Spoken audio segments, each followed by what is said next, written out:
విడుదల చేయాలని చెప్పి కూడా ఈ ప్రభుత్వాన్ని మేము డిమాండ్ చేస్తూ ఉన్నాం.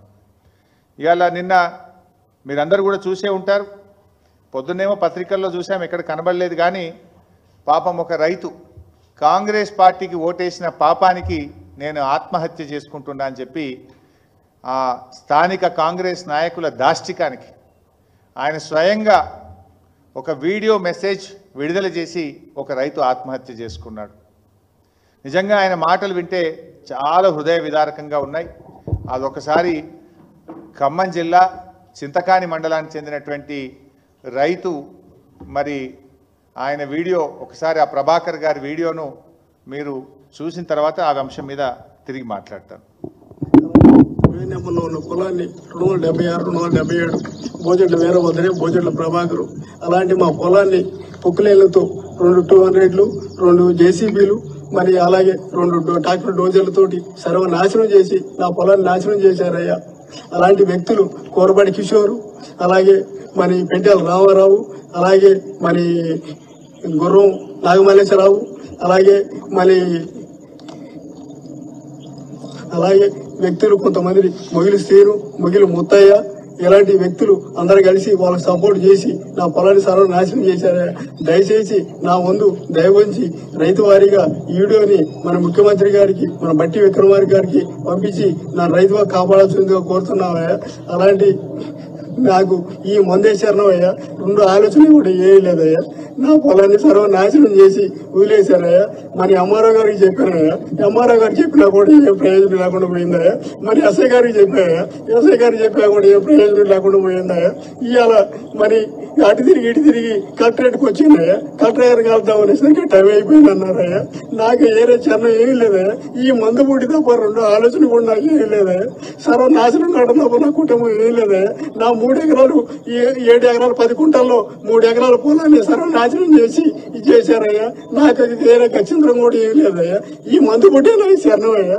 రైతు వారికి అందరూ దయవంచి, నా అందు దయవంచి ఇది మన ముఖ్యమంత్రి గారికి, మన బట్టి విక్రమార్క గారికి చేరాలని దయచేసి నా ముందుగా కోరుకుంటున్నానయ్యా. ఇంత మటుకి నేను ఎవరు పోలేదయ్యా. దయచేసి నేను రైతుగా బతికినయ్యా. రైతే రాజ్యం వస్తే బాగుంటుందని చెప్పేసి మన కాంగ్రెస్ గవర్నమెంట్ ఓటేసానయ్యా. కాంగ్రెస్ గవర్నమెంట్ ఓటేసినందుకు ఇదేనా నాకు సర్రు. ఈ 2 ఆలోచన లేదయ్యా. దయచేసి అందరు కలిసి నాకు న్యాయం చేయాల్సిందని కోరుతున్నాం అయ్యా. నా కుటుంబ సభ్యులకి న్యాయం జరగాలని నేను ఇదే పేరు నా కుటుంబ సభ్యులకి న్యాయం జరగాలని దయచేసి కోరుకుంటున్నాను అయ్యా. అయ్యా మీకు దండా పెడతానయ్యా. రైతు వారికి అందరూ నన్ను దయవచ్చి అందరూ ఇచ్చేయండి అయ్యా. 2 ఆలోచన కూడా వేయలేదు. నాకు మద్దతు ఉండేది అయ్యా. నీకు అందరూ కలిసి నాకు న్యాయం చేయండి అయ్యా. ఇది నిజంగా ప్రభాకర్ ఆత్మహత్య చాలా హృదయ విదారకంగా ఉంది. ప్రభాకర్ ఆత్మహత్య చేసుకోవడం నిజంగా చాలా దురదృష్టకరం.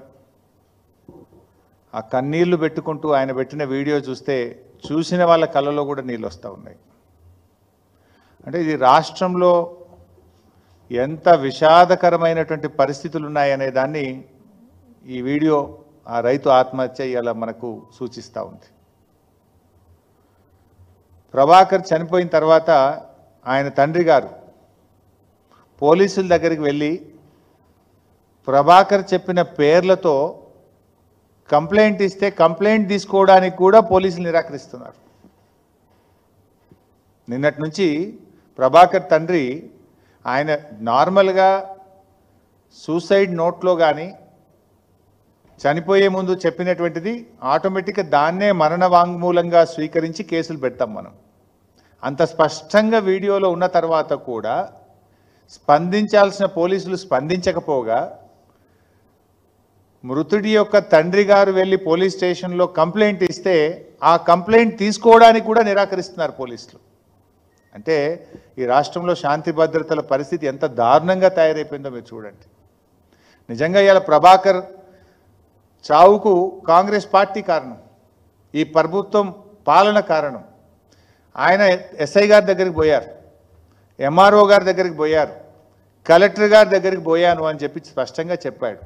ఆ ముగ్గురిలో ఏ ఒక్కరైనా స్పందించుంటే ఇవాళ ప్రభాకర్ బతుకుండేవాడు కదా. అంటే పాలన సరిగా లేదు. ఎస్ఐ గారు స్పందించలేదు, తహసీల్దార్ గారు స్పందించలేదు, కలెక్టర్ ఆఫీస్లో న్యాయం జరగలేదు. ఇంకా చివరికి నాకు చావే దిక్కు అని చెప్పి ఆయన ఈరోజు తన ప్రాణాన్ని వదులుకున్నాడు. ఇది చాలా బాధాకరం. వాస్తవానికి ఏ రైతు కూడా చనిపోవద్దనే కోరుకుందాం, ధైర్యంగా ఉండాలి, పోరాడాలి.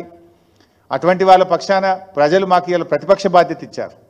ఇటువంటి కష్టాల్లో ఉండి ప్రభుత్వం పట్టించుకోనటువంటి వాళ్ళ గురించి ప్రశ్నించే బాధ్యతను ఇలా బీఆర్ఎస్ పార్టీకి ప్రజలు ఇచ్చారు. మా బాధ్యతనే ఈ ప్రభుత్వాన్ని నిద్రలేపడం, ప్రభుత్వాన్ని తట్టిలేపడం, ప్రభుత్వం తప్పు చేస్తే దాని మీద పోరాటం చేయడమే మా బాధ్యత.